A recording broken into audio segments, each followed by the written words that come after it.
If you need any Ultimate Team coins, head over to footscoinking.com. There's a link in the description, and if you use my discount code CHES, CHES, as you can see on screen, you'll actually now get a 10% discount for the rest of FIFA 14.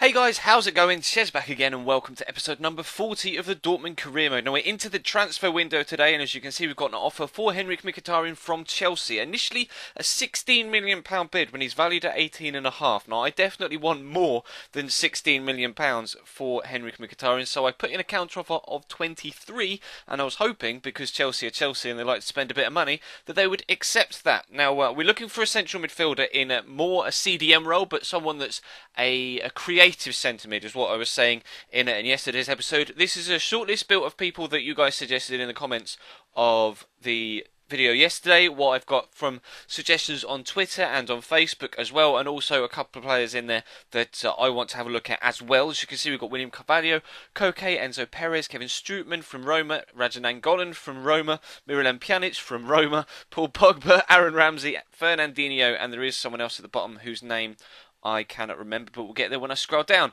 Now, it's a tough decision, and so far I haven't been able to nail down a definitive player that I would most definitely want to bring in. You know, there isn't really a number one candidate for that CDM creative role. Of course, we have Sami Khedira at CDM right now, and he's been playing very, very well. Obviously, we're trying to move on Gundogan and Mkhitaryan, and it's a difficult decision to make, because obviously you need someone that's solid enough defensively to play in that CDM role.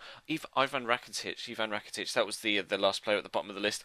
But you also need someone who is creative enough to push forward, and hopefully with the abilities next year to set specific player roles with the team management, etc., we'll be able to have a creative and a defensive midfielder and actually tell them how to perform on the pitch. We'll reject an offer for Neven Subotic, and then we get a transfer offer message to say that Chelsea have accepted the counter offer of £23 million, and they're going to contract dealings with Henrik Mkhitaryan, so it looks like he is on his way out. And we also got an offer in for Sami Khedira. We mentioned he's our most solid CDM at the minute, but you can see the bid is from Juventus, and I had a little epiphany here. I thought, well, if Juventus are interested in Sami Khedira, could I perhaps try and use him as a make-weight to bring in Paul Pogba? So I'm going to try that. I'm going to put in an offer here. He's valued at 16, so I initially offered 15 plus Sami Khedira, who's valued at 9, I think. I think it's 9, which makes the deal worth about £24 million. Yes, 9 million. So the deal is worth 24 million, and I'm just trying to use Juve's interest in Khedira to try and tempt them into giving me Paul Pogba. But we'll have to wait and see what happens there. We get a big offer for Heung-min Son, actually. I was really surprised that an offer of this size came in. He's been decent for us, but I don't know whether he's worth twice what he's worth, but still, Genoa offered it, but we turned it down. And as you can see, confirmation then on the screen that as we move out the message from Adrian Ramos, that Mkhitaryan has now moved on to Chelsea. So we've freed up some funds. We've been allocated 17 million from that deal to go along with the 17 million we already had, and hopefully that will allow us to bring in some more players. As you can see, Juve rejected the 15 million plus Khedira, but they only wanted 17.6, which is quite reasonable, I think, for a player of Paul Pogba's standards. So I offered 17.5 just because, my OCD likes things to be in halves and fives and tens and stuff and whole numbers. So I offered 17.5, not 17.6, and we had a transfer offer for Matthias Ginter, who's come in, not really played too much football, but is progressing quite nicely and growing well, and a youngster that I don't really want to let go. He only came in the summer, this particular past window, so I'm not letting him go. A player I'm undecided on is Adrian Ramos when I got this bid. £10.5 million from Bayer Leverkusen. If I am going to let him go, it's not going to be for a cheapish price to someone in the same league. Ramos, he's not been as effective this year as he was last year, and Alessio Cerci's really stepped up the mark this year, and he's been our main striker up top. But we get an offer in for Gundogan of £21 million from Real Madrid, and he's valued at 27.5. I thought, bollocks to you, I'm not selling him to you for that. So I counter offered 33, and we'll have to wait and see what they say about that. So we've had an offer in for Alessio Cerci, which is undervalued, and I don't know why, because he's been superb for us. But Real Madrid came back with an offer of 30 million for Ilkay Gundogan. Now, I wanted to move him on, and £30 million is a lot of money and a very agreeable price. So, Ilkay Gundogan looks like he's going to be on his way out to Real Madrid. We've accepted the £30 million bid. Now, I get another offer in here for Adrian Ramos. Now, I am willing to let him go, but of course, Everton aren't in the Bundesliga, so he's I am more than likely to be willing to let him go to a team that's not direct competition, but not for a small fee. 13 million is what I put in as the counter offer, and even that was a little bit under what I perhaps valued him at. But we have the offer for Paul Pogba accepted, £17.5 million plus Sami Khedira.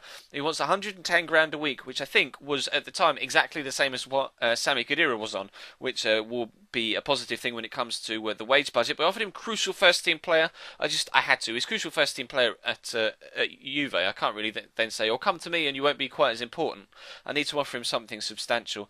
And then Everton came back with 11 million. I don't really want 11 million, so I offered them 12,250 to hopefully try and entice him into that. But then Borussia Mönchengladbach came in with an offer.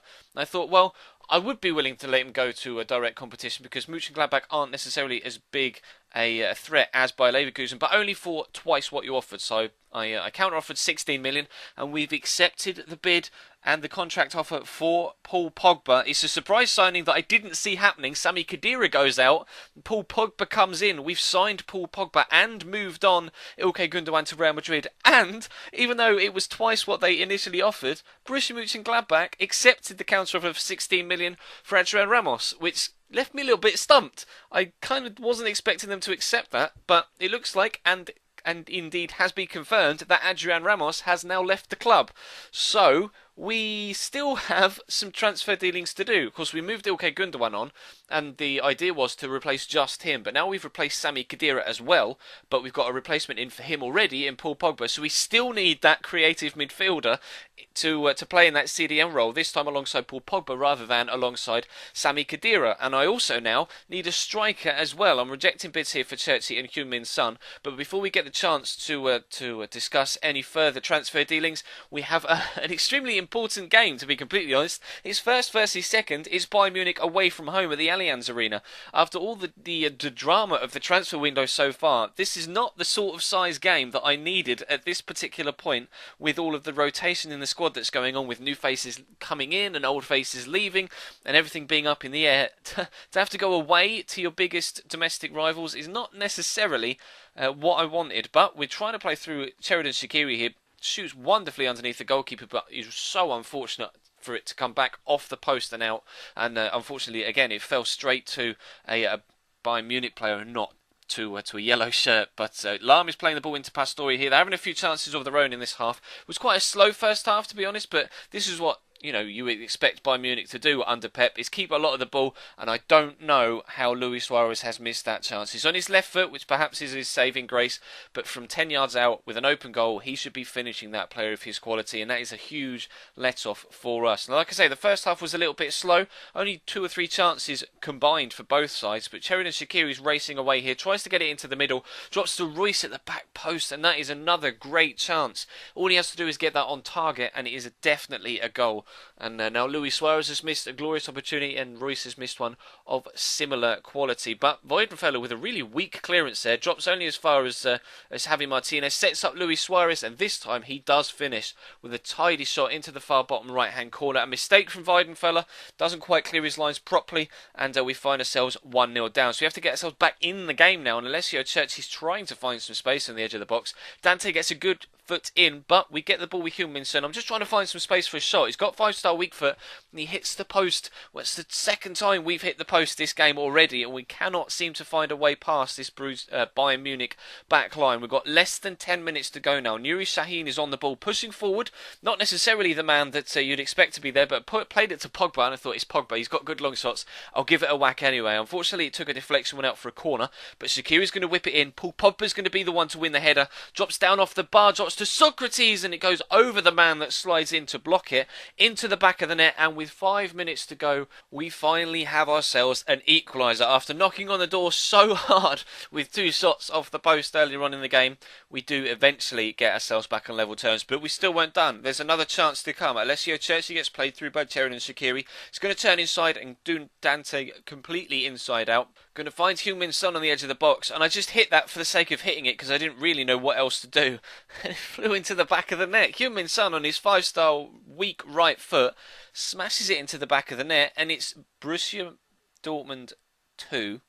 Bayern Munich 1. 2 goals in the space of 3 minutes in the last 7 minutes mean that we turn around a 1-0 deficit to win the game. That is massive. That gives us a big lead at the top of the table now, and this is the sort of transfer budget we have to spend now. We need to bring in a creative central midfielder, and I need a striker as well. We've got 55 million to spend, and I think the wage budget is about right there, so we won't really need to fiddle that too much more. We can probably bring in 2 quality players, and they'll probably be on around about 100k a week-ish each. So there is a little bit of movement there, but you know, we do need a substantial wage budget for the quality of player that we want to bring in. So I'm still looking for a creative midfielder, still scouting all of those players that you saw in the shortlist, and still looking for suggestions in the comment section and on Twitter and Facebook as well, so be sure to follow me over on those social platforms. But as you can see, the win has taken us 4 points clear of Bayern Munich now at the top of the table, although Bayer Leverkusen and Schalke still both have a game in hand, and Leverkusen can go within 2 points of Bayern Munich should they win that game in hand. But not only are we looking for a creative midfielder, I'm now looking for a striker as well. So please hit me up with suggestions in the comment section on Twitter, on Facebook, and you'll find links to those in the description down below. Subscribe if you haven't already so that you don't miss out on anything on this channel. We're of course heading up towards FIFA 15 now, and I think as I record this, I'm just about to hit 18,000 subscribers, so we should have hit this by the time you see this tomorrow.